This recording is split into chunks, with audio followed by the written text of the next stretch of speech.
नमस्कार, मी आलो, मी पाहिले आणि मी जिंकलो. थिंक अँड ग्रो रिच ही पुस्तक नेपोलियन हिल यांनी लिहिलेली एक प्रेरणादायक व यशाचे तत्त्वज्ञान सांगणारी कादंबरी आहे. हे पुस्तक प्रथम 1937 मध्ये प्रकाशित झाले आणि आजही ते यश व वैयक्तिक विकासाच्या क्षेत्रात एक महत्त्वपूर्ण ग्रंथ मानले जाते.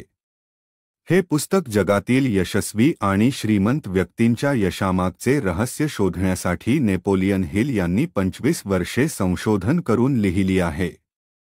त्यांनी Andrew Carnegie, Henry Ford, Thomas Edison, Alexander Graham Bell यांसारख्या महान व्यक्तींच्या जीवनाचा अभ्यास करून 13 यशाचे सिद्धांत मांडले आहेत. या पुस्तकातील मुख्य संकल्पना म्हणजे मनुष्य जसा विचार करतो तसा तो बनतो. त्यामुळे मनामध्ये सकारात्मक विचारांची बीजे पेरली तर यश हमखास मिळते. ध्येय निश्चित करणे, आत्मविश्वास, कल्पनाशक्ती, निर्णयक्षमता, योजना तयार करणे, चिकाटी व समर्पण यासारख्या गुणांवर या पुस्तकात भर देण्यात आलेला आहे.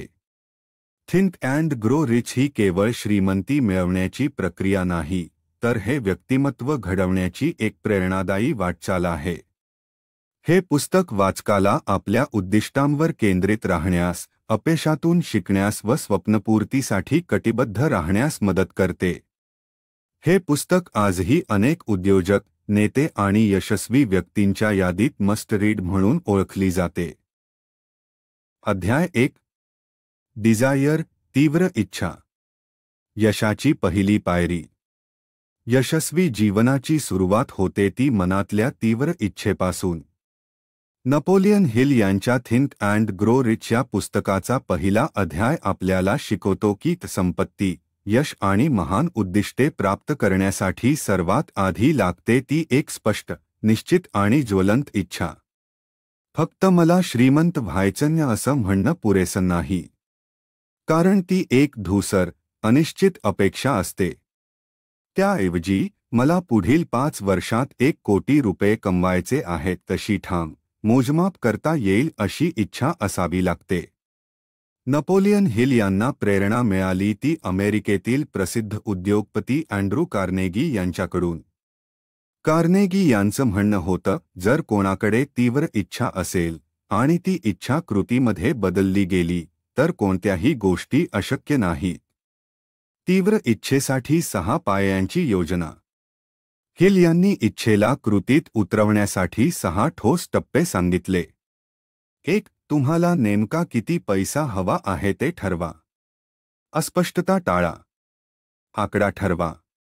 2. त्या बदल्यात तुम्ही काय देणार आहात हे स्पष्ट करा. म्हणजे वेळ, श्रम, सेवा. 3. हे ध्येय पूर्ण करण्यासाठी अंतिम तारीख ठरवा. 4. ध्येय गाठण्यासाठी निश्चित योजना तयार करा आणि त्वरित अंमलबजावणी सुरू करा. 5. वरील सगळं एका वाक्यात लिहा, ध्येय वाक्य. 6. हे वाक्य दररोज सकाळी आणि रात्री मोठ्याने वाचा. मनावर ठसवा. Edwin C. बार्न्स एक जिवंत उदाहरण. बार्न्स नावाचा तरुण एकदाच ठरवतो, माझं आयुष्य एडिसन सोबत काम करण्यासाठी आहे. पैसे नव्हते, संपर्क नव्हता, पण होती ती प्रबळ इच्छा. तो एडिसनकडे जातो, लहान काम करतो, चिकाटी ठेवतो. आणि काही वर्षात एडिसन सोबत भागीदारी मिळवतो. हीच ती ज्वलंत इच्छा जी परिस्थिती बदलते, संधी तयार करते आणि यश मिळवते. इच्छा म्हणजे विचारांची ऊर्जा. हे अध्याय सांगतो की इच्छा ही केवळ भावनाच नाही, ती एक मानसिक ऊर्जा आहे. ती तुमच्या कृती घडवते, निर्णय घेतात आणि अखेर तुमचं आयुष्य बदलते. जर इच्छा पुरेशी तीव्र असेल तर तुम्ही अपयशालाही यशाच्या पायरीसारखं वापरू शकता. निष्कर्ष. यशस्वी होण्यासाठी सुरुवात हवी ती तीव्र इच्छेपासून. ही इच्छा ठराविक, स्पष्ट, वेळबद्ध आणि कृतिशील असली पाहिजे. तुमचं ध्येय तुमच्या मनात जसं स्पष्ट आहे तसं ते तुमच्या आयुष्यातही स्पष्टपणे प्रकट होईल. मनात निर्माण झालेली इच्छा कृतीत उतरवली गेली तर तीच यशाचं बीज ठरते. अध्याय 2. फेथ, श्रद्धा. यशाचं बळ. यशस्वी जीवनासाठी फक्त तीव्र इच्छा पुरेशी नाही. त्या इच्छेला पाठबळ हवं असतं अखंड श्रद्धेचं. थिंक अँड ग्रो रिच या महान पुस्तकाचा दुसरा अध्याय सांगतो की फेथ, श्रद्धा ही यशाचा गाभा आहे. नपोलियन हिल सांगतात, श्रद्धा म्हणजे मनाची एक अशी अवस्था आहे जिच्या आधारावर माणूस कोणतीही गोष्ट शक्य करतो. श्रद्धा म्हणजे काय? श्रद्धा म्हणजे अंधविश्वास नव्हे, ती म्हणजे स्वतःच्या क्षमतांवर आणि ध्येयावर असलेला निश्चयपूर्ण आत्मविश्वास. ज्याचं मन स्वतःच्या यशावर श्रद्धा ठेवतं, तेच मन त्या यशासाठी झपाटून काम करतं. श्रद्धेचं मनावर असलेलं प्रभावी तत्व. नपोलियन हिल सांगतात की मनावर वारंवार दिलेले विचार, ते चांगले असोत किंवा वाईट, तेच मन स्वीकारते. म्हणूनच आपण स्वतःला जे सांगतो तेच आपलं विश्वास बनतं. जर तुम्ही सतत स्वतःला म्हणत असाल, मी हे करू शकत नाही, तर मन हे खरं मानतं. पण जर तुम्ही म्हणाल, माझ्यात ते शक्य आहे, तर मन तेही स्वीकारतं आणि तशी ऊर्जा निर्माण होते. ऑटोसजेशन फेथ, शक्तिशाली विचार.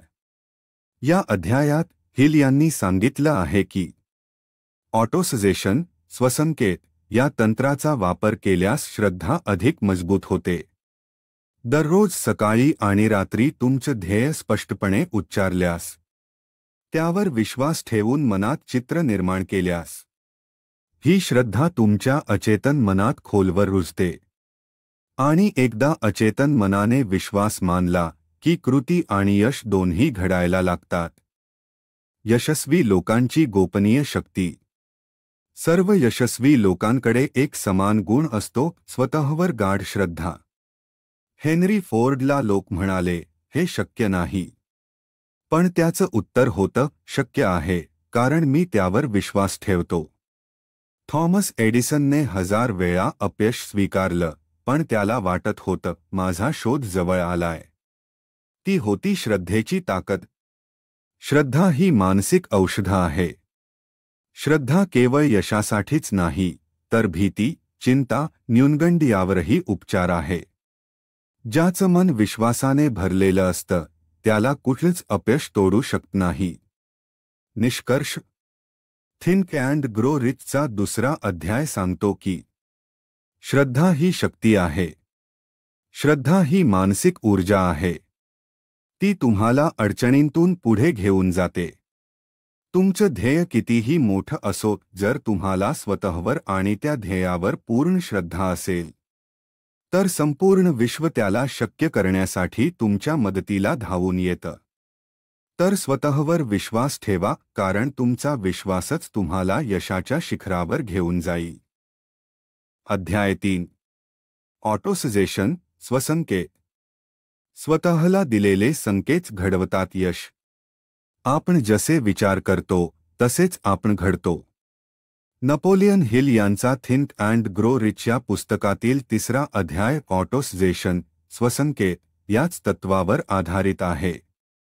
या अध्यायात हिल सांगतात की आपण आपल्या मनाला जे विचार, भावना आणि शब्दांनी पुन्हा पुन्हा देतो, तेच विचार शेवटी आपल्या अचेतन मनात खोलवर रुजतात.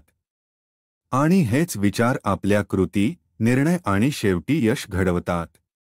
ऑटोसजेशन म्हणजे काय? ऑटोसजेशन म्हणजे स्वतःला दिलेले सत्तेचे संदेश. हे संदेश आपण उच्चारतो, वाचतो, ऐकतो किंवा मनात सतत चालवतो. जेव्हा आपण सकारात्मक विचार पुन्हा पुन्हा मनात आणतो, जसं की मी यशस्वी होतो आहे, माझं ध्येय मी गाठणारच, तेव्हा आपलं अवचेतन मन, सबकॉन्शियस माइंड, ते सत्य मानायला लागतं. मनाला कसं प्रोग्राम करायचं?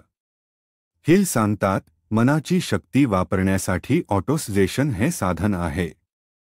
आपण स्वतःच्या मनाला रोज सक्रियपणे काय सांगतो, यावर आपलं भविष्य अवलंबून असतं. ध्येय लिहा, स्पष्ट, मोजमाप असलेलं. हे वाचायला सुरुवात करा, दररोज सकाळी आणि रात्री. हे वाक्य आत्मविश्वासाने वाचा, डोळ्यासमोर त्या ध्येयाची प्रतिमा आणा. मनाने अनुभव घ्या, जणू ते ध्येय आधीच पूर्ण झालंय. यामुळे विचार भावना एकत्र येऊन तुमच्या मनावर खोलवर परिणाम करतात. ऑटोसजेशन श्रद्धा अचूक यश. ऑटोसजेशन फक्त शब्द नाही. तेव्हा हे वाक्य वाचताना त्यावर पूर्ण विश्वास असला पाहिजे. श्रद्धेशिवाय ऑटोसजेशन निष्क्रिय राहतो. पण जेव्हा तुम्ही भावनेने ते वाचता तेव्हा ते तुमच्या चेतन व अवचेतन मनाला जोडून टाकतं. उदाहरण श्रीमंतीसाठी सकारात्मक संकेत. उदाहरणार्थ दररोज स्वतःला असं सांगा, मी 31 डिसेंबर 2025 पूर्वी 50 लाख रुपये कमवणार आहे. मी यासाठी अमुक काम करत आहे. माझ्यावर आणि माझ्या क्षमतेवर मला पूर्ण विश्वास आहे. हेच वाक्य दररोज वाचल्याने मनात एक स्पष्ट दिशा तयार होते. नकारात्मक विचारांपासून सावध रहा. जर आपण आपल्याला सत्य सांगत राहिलो, मी नाही करू शकत, माझं नशीब खराब आहे, तर तेहीच रूप घेतं आणि तुमचं मन तसं वागू लागतं. म्हणून ऑटोसजेशन फक्त पॉझिटिव्हच असायला हवं. निष्कर्ष.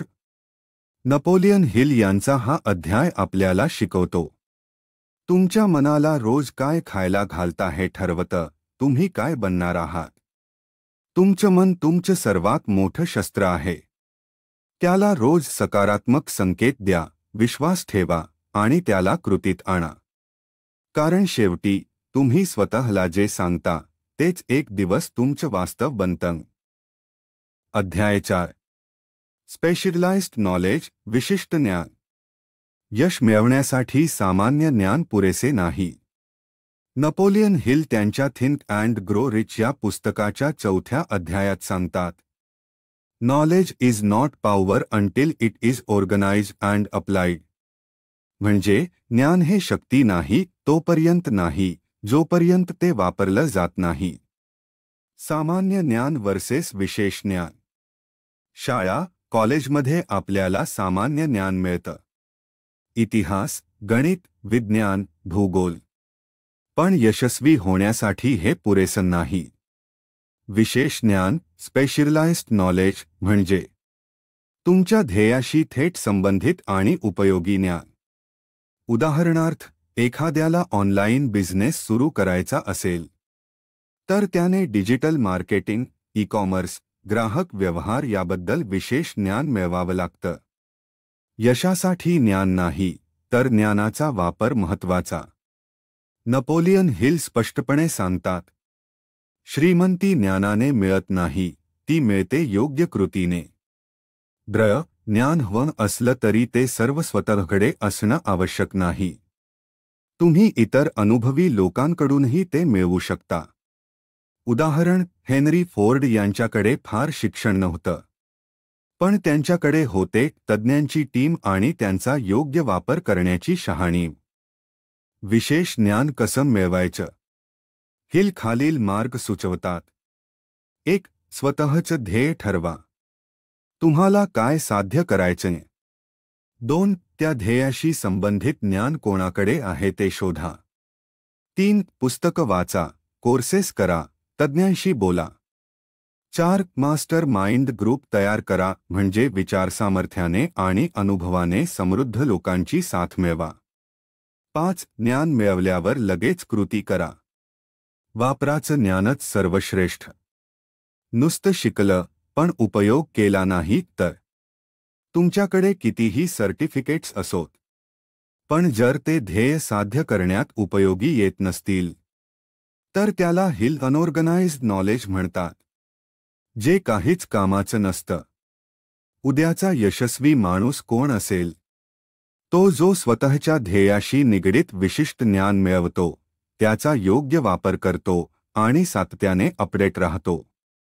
आज माहिती सहज उपलब्ध आहे, पण यशस्वी होणारा तोच जो माहितीचा निवडक वापर करतो. निष्कर्ष.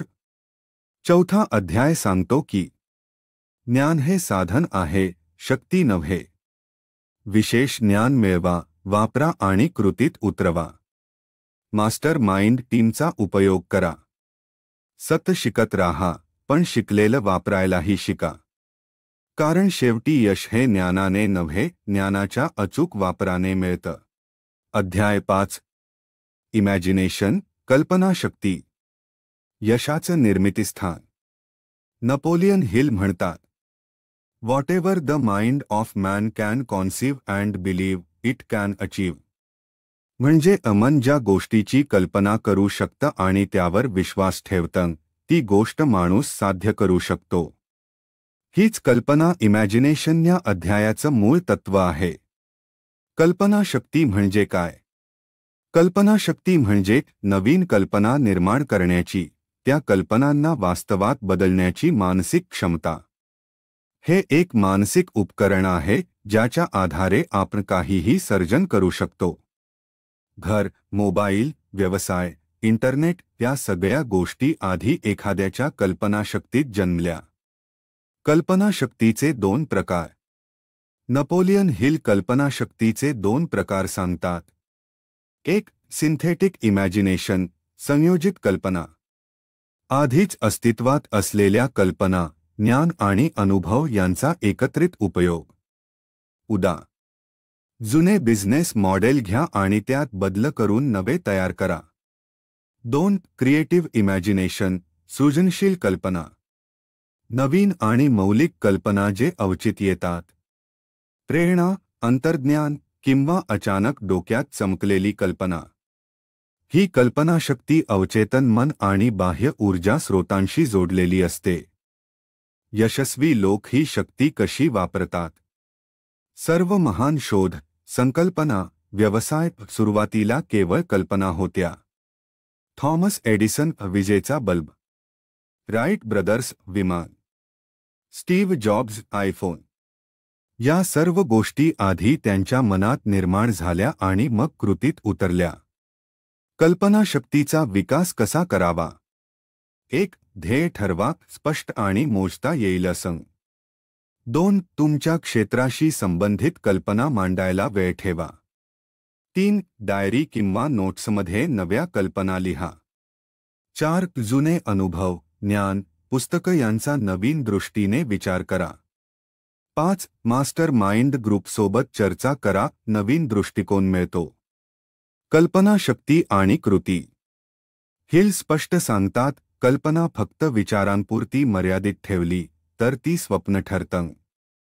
पण तिला कृतीची जोड दिली तर तीच कल्पना यशात बदलते. निष्कर्ष. कल्पनाशक्ती ही यशाची पहिली प्रयोगशाळा आहे.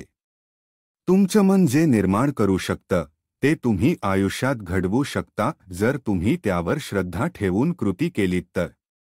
आज तुम्ही जिथे आहात तिथून पुढे जायचं असेल तर नवीन कल्पना, नव्या दृष्टिकोनाची गरज आहे. आणि ती शक्ती तुमच्यात आधीच आहे, ती म्हणजे इमॅजिनेशन. अध्याय 6. ऑर्गनाइज्ड प्लॅनिंग, संघटित योजना. यशाच्या दिशेने आखलेली योजना. यशस्वी होण्यासाठी फक्त इच्छा, श्रद्धा आणि कल्पनाशक्ती पुरेशी नाही. त्या विचारांना कृतीत उतरवण्यासाठी हवी असते ठोस आणि कार्यक्षम योजना. नेपोलियन हिल यांचा 6वा अध्याय म्हणजेच ऑर्गनाइज्ड प्लॅनिंग याच तत्वावर आधारित आहे. योजना म्हणजे विचारांचं कृतीत रूपांतर. हिल स्पष्टपणे सांगतात, एक अपयशी योजना ही अपयशाचं कारण असू शकते, पण कोणतीही योजना नसणं हे निश्चित अपयश आहे. ध्येय निश्चित केल्यावर लगेच कृतीची दिशा ठरवणं आवश्यक असतं. ही दिशा म्हणजेच योजना, प्लॅनिंग. योजना बनवताना 4 महत्त्वाचे टप्पे. 1. ध्येय स्पष्ट आणि मोजता येईल असं ठेवा. मला पैसे कमवायचे आहेत नको, मला 2 वर्षात 10 लाख रुपये कमवायचे आहेत असं ठेवा. 2. त्या ध्येयासाठी नेमकी कृती योजना ठरवा. कुठून सुरुवात करायची? कोणते टप्पे असतील? काय संसाधन लागतील? 3. एक मास्टर माइंड ग्रुप तयार करा. म्हणजे अशा लोकांचा गट ज्यांच्याकडे अनुभव, कौशल्यम किंवा मार्गदर्शन आहे. 4. योजना अंमलात आणा आणि गरजेनुसार बदल करत रहा. यशस्वी लोक अपयश आले तरी योजना सोडत नाहीत, ते योजना सुधारतात. योग्य योजना नसली तर. हिल सांगतात, अनेक लोकांकडे तीव्र इच्छा असते, पण चुकीच्या किंवा ढिसाळ योजनेमुळे त्यांना अपयश येतं. उदाहरण, जर तुम्हाला ऑनलाईन व्यवसाय करायचा असेल, पण मार्केट, प्रोडक्ट, ग्राहक, बिडिंग यांचा अभ्यास नसेल, तर तुमचं ध्येय केवळ कल्पना बनून राहील. योजना कृती यश. हिलचा एक सोपा फॉर्म्युला. प्लॅनिंग योजना, ॲक्शन कृती, सक्सेस यश. योजना नसेल तर कृती दिशाहीन होते, आणि दिशाहीन कृती ही थकवणारी आणि अपयशी असते. मास्टर माइंड ग्रुपचे महत्त्व. नेपोलियन हिल पुन्हा एकदा सांगतात की एकट्याने यश मिळवणं कठीण आहे. मास्टर माइंड ग्रुप म्हणजे योग्य मार्गदर्शन, सूचना आणि मानसिक ऊर्जा देणारी टीम. तुमचं प्लॅनिंग जेव्हा सामूहिक विचारातून तयार होतं, तेव्हा त्याची ताकद वाढते. निष्कर्ष. ऑर्गनाइज्ड प्लॅनिंग हा अध्याय आपल्याला शिकवतो की ध्येय नक्की करा, त्यासाठी स्पष्ट योजना तयार करा, मास्टर माइंड ग्रुपचा उपयोग करा, पुन्हा पुन्हा अंमलबजावणी करा आणि सुधारणा करत राहा. योजना हीच तुमच्या स्वप्नांची पूर्तता घडवणारी खंबीर पूल आहे. ती असेल तर यश जवळ आहे, नसेल तर यश म्हणजे फक्त कल्पना. अध्याय 7. डिसिजन निर्णयक्षमता. यशाची दिशा. नेपोलियन हिल यांनी थिंक अँड ग्रो रिचच्या 7व्या अध्यायात स्पष्टपणे सांगितलं आहे, निर्णय घेण्याची ताकद जितकी ठाम आणि जलद, तितकं यश तुमच्याजवळ. निर्णय घेणं यशाला थांबवणं. बहुतेक लोक आयुष्यात यशस्वी होत नाहीत कारण ते वेळेवर निर्णय घेत नाहीत किंवा ते सतत निर्णय बदलत राहतात. नेपोलियन हिलच्या अभ्यासात असं दिसलं की सर्व यशस्वी लोकांमध्ये एक गोष्ट कॉमन होती, ते लवकर आणि ठाम निर्णय घेतात. लोक काय म्हणतील याच्या भीतीत अनेक निर्णय गमावले जातात. आपल्या निर्णयांवर बाहेरचं मत, समाजाचं दडपण किंवा अपयशाची भीती असते. पण यशस्वी लोक इतरांचं मत ऐकतात, पण निर्णय स्वतः घेतात. ते आत्मविश्वासानं विचार करतात आणि एकदा निर्णय घेतला की त्यावर ठाम राहतात. निर्णयक्षमता म्हणजे फक्त हो किंवा नाही म्हणणं नाही. ही आहे स्वतःसाठी जबाबदारी घेण्याची क्षमता. तुम्ही आयुष्यात काय करणार आहात, कोणत्या मार्गाने जाणार आहात, कोणाला संधी द्यायची, कोणाला नाही, हे सर्व निर्णय तुमच्या यशाचं भविष्य ठरवतात. निर्णय घेताना पुढील गोष्टी लक्षात ठेवा. 1. संपूर्ण माहिती मिळवूनच निर्णय घ्या, पण परिपूर्णतेची वाट पाहू नका. 2. तुमचं ध्येय लक्षात ठेवा, निर्णय त्याच दिशेने असायला हवे. 3. एका निर्णयामागे पूर्ण ताकदीनं उभं राहा. 4. जर एखादा निर्णय चुकला तर त्यातून शिका, पण पुढचं पाऊल घ्या. उदाहरण, हेनरी फोर्ड. हेनरी फोर्डने इंजिन बनवण्याचा निर्णय घेतला तेव्हा त्याचे इंजिनियर म्हणाले, हे अशक्य आहे. फोर्डचं उत्तर होतं, ते शक्यच आहे, करा. त्याने निर्णय घेतला आणि त्या निर्णयावर ठाम राहिला. आज फोर्ड जगप्रसिद्ध आहे कारण त्याने लोकांचं ऐकलं नाही. त्याने स्वतःचा निर्णय मानला. निर्णय घेणं ही सवय आहे. निर्णयक्षमता ही जन्मतः येत नाही, ती सवयीने घडते. दैनंदिन लहान-सहान गोष्टींपासून सुरुवात करा. काय खाणार, कधी उठायचं, कोणता कोर्स करायचा. जेवढे लहान निर्णय स्वतः घेता, तेवढे मोठ्या निर्णयांमध्ये तुम्ही मजबूत होता. निष्कर्ष. नेपोलियन हिल सांगतात, procrastination is the enemy of decision. वेळ वाया घालवणं म्हणजे संधी गमावणं. ध्येय ठरवा, माहिती मिळवा, विचार करा आणि निर्णय घ्या. जग वाट बघतं अशा लोकांची, जे स्वतःचं आयुष्य स्वतः ठरवतात. कारण निर्णय घेतल्याशिवाय यश तुमच्यापर्यंत पोहोचूच शकत नाही. अध्याय 8. पर्सिस्टेन्स, चिकाटी. स्वप्न साकार करणारी ताकद. ध्येय असणं महत्त्वाचं आहे, पण ते पूर्ण होण्यासाठी त्यामागे लागून राहणं हे त्याहून महत्त्वाचं आहे. नपोलियन हिल यांच्या मते चिकाटी ही यशाकडे नेणाऱ्या प्रत्येक स्वप्नाची गुरुकिल्ली आहे. चिकाटी म्हणजे नेमकं काय? चिकाटी म्हणजे सतत प्रयत्न करत राहणं.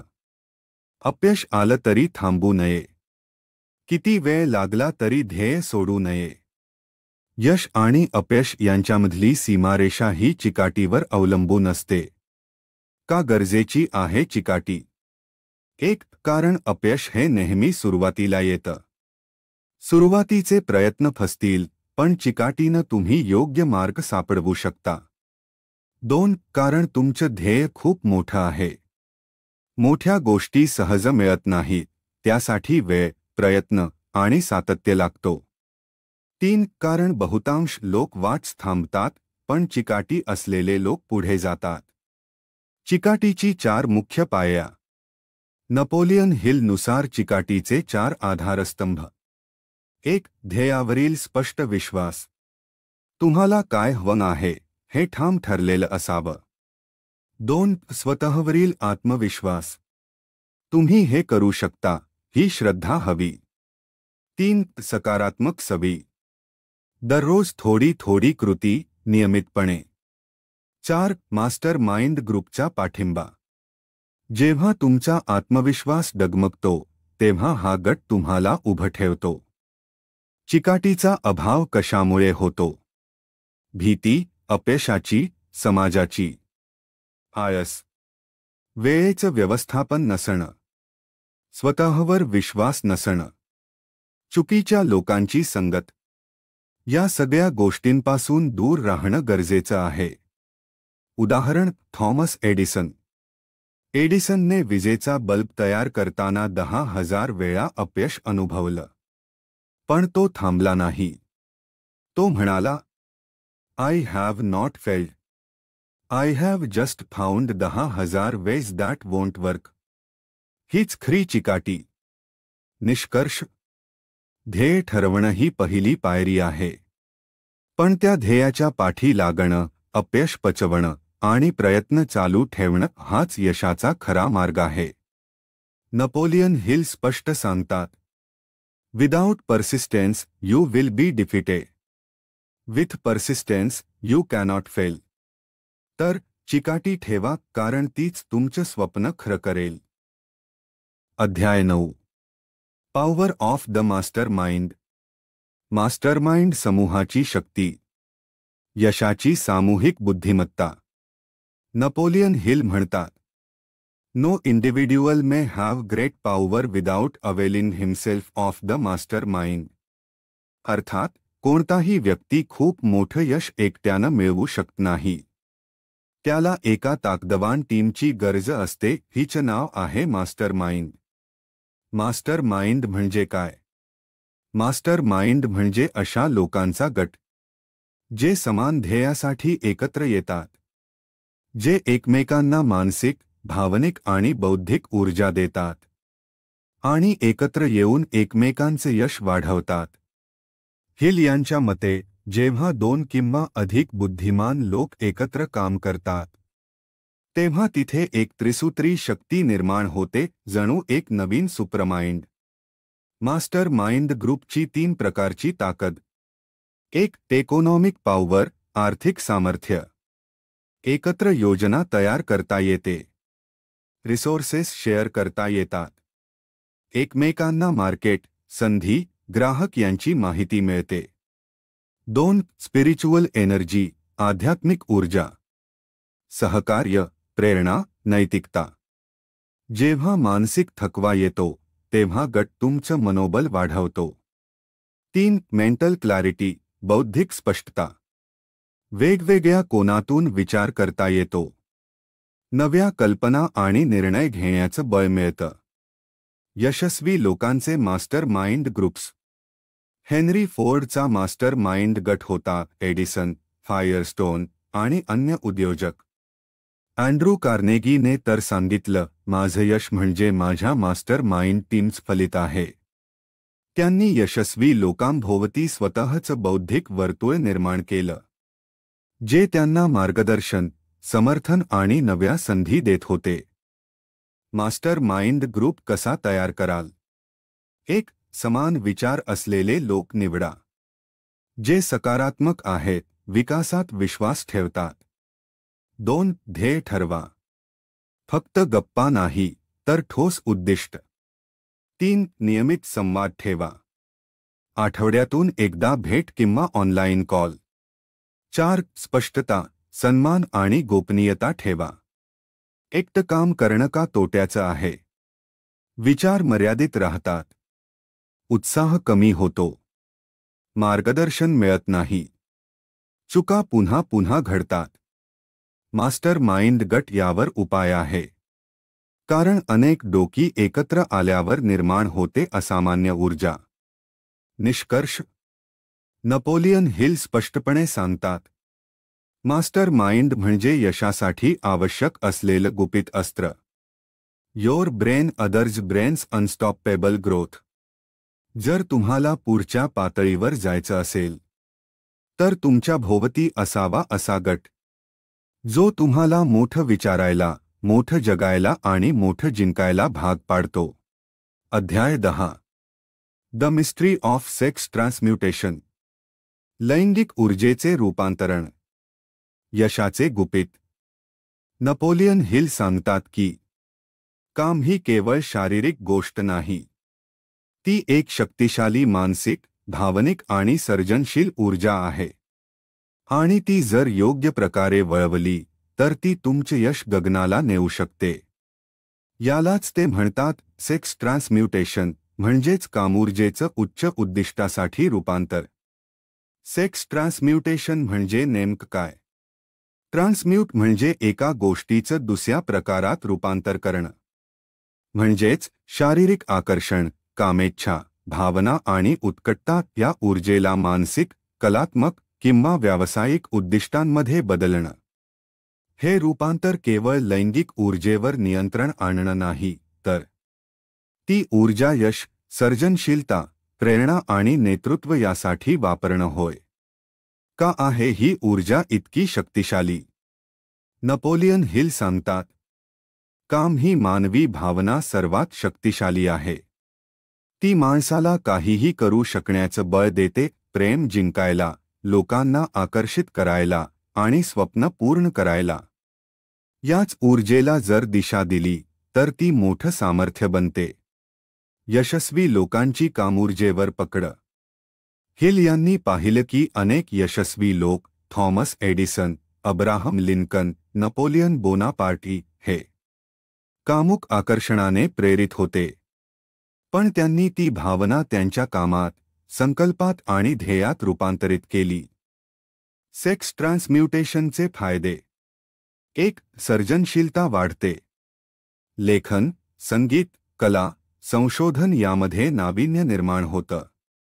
2. नेतृत्व निर्माण होतं. लोकांना आकर्षित करण्याची नैसर्गिक ताकद वाढते. 3. आत्मविश्वास आणि प्रेरणा वाढते. मनावर नियंत्रण येतं आणि ध्येयासाठी तीव्र इच्छाशक्ती निर्माण होते. 4. फोकस वाढतो. मानसिक ऊर्जा भरकटत नाही, ती एका दिशेने वाहते. हे रूपांतर कसं कराल? 1. तुमच्या भावना ओळखा. आकर्षण, उत्कटता आणि कामुक भावना केव्हा निर्माण होतात? 2. त्या ऊर्जेला रचनात्मक कामात वापरा. लेखन, गायन, संवाद, व्यवसाय, व्यायाम यामध्ये ती भावना उतरवा. 3. सकारात्मक संगत ठेवा. उत्तम विचार करणाऱ्या, प्रेरणादायक लोकांमध्ये राहा. 4. ध्येयावर लक्ष केंद्रित ठेवा. तीच कामे करा जी तुम्हाला तुमचं स्वप्न पूर्ण करू देतील. एक विचार. Sex desire is the most powerful of human desires. When harnessed and redirected, it becomes genius. Napoleon Hill. निष्कर्ष. काम ऊर्जेचा उद्देश फक्त भौतिक सुख नसून ती जर योग्य रीतीने वापरली तर ती तुमचं आयुष्य बदलू शकते. नेपोलियन हिल सांगतात की हीच ऊर्जा होती महान कलाकारांमध्ये, संशोधकांमध्ये आणि उद्योजकांमध्ये. फरक एवढाच, त्यांनी तिला योग्य दिशेने वळवलं. अध्याय 11. The subconscious mind. अवचेतन मन. तुमच्या यशाचा अंतर्मन. नेपोलियन हिल सांगतात, सबकॉन्शियस माइंड म्हणजे तुमचं दुय्यम मेंदू. पण त्याच्याकडे तुमच्या यशाचं केंद्रीय नियंत्रण आहे. आपण जे सत्य विचारतो, कल्पना करतो किंवा अनुभवतो, ते सगळं थेट आपल्या अंतर्मनात, सबकॉन्शियस माइंड, साठतं. आणि हेच अंतर्मन आपलं भविष्य घडवतं. सबकॉन्शियस माइंड म्हणजे काय? आपला मेंदू 2 भागांमध्ये विभागलेला आहे. एक कॉन्शियस माइंड, जागरूक मन, जे आत्ता विचार करतं. 2 सबकॉन्शियस माइंड, अंतर्मन, जे सर्व विचार, भावना आणि अनुभव साठवतं. हे अंतर्मन चांगलं वाईट ओळखत नाही. ते जे दिले जातं ते स्वीकारतं आणि त्यानुसार कृती घडवून आणतं. का महत्त्वाचं आहे सबकॉन्शियस माइंड? 1. तुमच्या सवयींचं आणि निर्णयांचं मूळ येथे आहे. 2. हेच मन तुम्हाला यश किंवा अपयशाकडे नेतं. 3. जर ते सकारात्मक विचारांनी भरलं तर ते तुमचे यश निश्चित करतं. सबकॉन्शियस माइंडमध्ये काय भरवावं? नेपोलियन हिल सांगतात की आपण 5 प्रमुख भावना रोज आपल्या अंतर्मनात भराव्यात. 1. इच्छा, डिझायर. 2. श्रद्धा, फेथ. 3. प्रेम, लव. 4. आशावाद, होप. 5. सकारात्मक भावना, पॉझिटिव्हिटी. या भावना सत अंतर्मनात जातात आणि त्या तुमच्या कृतींना दिशा देतात. सबकॉन्शियस मनावर परिणाम करणारे घटक. 1. आपले विचार आणि शब्द. 2. भावना आणि कल्पना. 3. आपण ज्या लोकांसोबत असतो, संगत. 4. आपण ऐकतो, वाचतो, पाहतो ते सगळं. त्यामुळे तुम्ही काय बोलता, काय ऐकता आणि कुणाबरोबर असता याची खबरदारी ठेवा. अंतर्मनात सकारात्मक गोष्टी कशा भरवाल? 1. दृढ निश्चयपूर्वक डेली अफर्मेशन्स द्या. जसे, मी यशस्वी आहे, माझ्याकडे शक्ती आहे. 2. ध्यान, मेडिटेशन आणि शांतता. अंतर्मनाशी संपर्क साधण्यासाठी दिवसातून 10 मिनिट ध्यान. 3. सकारात्मक कल्पनाशक्ती वापरा. स्वतःला यशस्वी, समाधानी, आत्मविश्वासू म्हणून रोज बघा. 4. नियमित सकारात्मक पुस्तके, संभाषण, प्रेरणा घ्या. 1 विचार. Whatever the mind can conceive and believe, it can achieve. Napoleon Hill. निष्कर्ष. तुमचं सबकॉन्शियस माइंड हे एक गुप्त यंत्र आहे, जे तुम्हाला अपयशाच्या खोलात नेऊ शकतं किंवा यशाच्या शिखरावर पोहोचवू शकतं. फरक एवढाच की तुम्ही त्याला काय भरवत आहात. जसं बीज तसं फळ. जर सकारात्मक विचार, श्रद्धा आणि ध्येय तुमच्या अंतर्मनात असतील तर तेच तुमचं यश घडवतील. अध्याय 12. द ब्रेन, मेंदू. विचारांचं प्रसारण केंद्र. नेपोलियन हिल म्हणतात, तुमचा मेंदू म्हणजे एक शक्तिशाली रेडिओ स्टेशन आहे, जो विचार प्रसारितही करतो आणि ग्रहणही करतो. या अध्यायात लेखक मेंदूला broadcasting and receiving station of thought म्हणजेच विचारांचं प्रेषण आणि ग्रहण करणारी यंत्रणा म्हणतात. मेंदूचं कार्य केवळ विचार करणं नव्हे. हिल यांच्या मते, आपण जसा रेडिओ सिग्नल पाठवतो आणि ग्रहण करतो, तसंच आपले विचारही व्हायब्रेशन रूपात इतर लोकांपर्यंत पोहोचतात. यासाठी आवश्यक आहेत: 1. सबकॉन्शियस माइंड, अंतर्मन. 2. इमॅजिनेशन, कल्पनाशक्ती. 3. फेथ, इमोशन, श्रद्धा आणि भावना. विचारांचं प्रसारण, ब्रॉडकास्टिंग ऑफ थॉट. जेव्हा एखादा विचार आपण भावनांद्वारे जोडतो, तेव्हा तो विचार एक मजबूत कंपन व्हायब्रेशन बनतो. या कंपनांचं प्रसारण आपल्या मेंदूच्या माध्यमातून इतरांच्या मेंदूपर्यंत पोहोचतं. अगदी जसं रेडिओ वेव्हस एखाद्या रेडिओमध्ये पोहोचतात. जर दुसऱ्या व्यक्तीचं मन सुसज्ज असेल तर तो विचार त्यांच्याही अंतर्मनात शिरू शकतो. विचारांचं ग्रहण रिसिव्हिंग थॉट्स. हिल सांगतात की आपल्या मेंदूची क्षमता केवळ विचार करण्यापुरती मर्यादित नाही. तो इतर लोकांचे विचार, कल्पना, भावना सुद्धा ग्रहण करू शकतो. म्हणूनच अनेक वेळा एकसारखे विचार दोन मित्रांमध्ये निर्माण होतात. एकाच वेळी अनेक ठिकाणी सारख्या संकल्पना सुचतात. मास्टर माइंड आणि विचार ऊर्जा. हिल म्हणतात की मास्टर माइंड ग्रुपमध्ये अनेक बुद्धिमान मन एकत्र येतात तेव्हा त्यांचं विचारसंपन्न कंपन एकत्र येतं आणि एक जोडलेलं विचारजाळं तयार होतं. हे जाळं अत्यंत शक्तिशाली ठरतं नवीन कल्पनांसाठी आणि सर्जनशीलता व कल्पकतेचा प्रवाह निर्माण करतं. विचार भावना श्रद्धा शक्तिशाली प्रसारण. जेव्हा तुम्ही एखाद्या विचारावर प्रखर भावना टाकता, पूर्ण श्रद्धा ठेवता आणि कल्पनाशक्तीने साकार करता, तेव्हा तो विचार तुमच्या मेंदूतून जगात स्फूर्तिदायक लाटेसारखा प्रसारित होतो.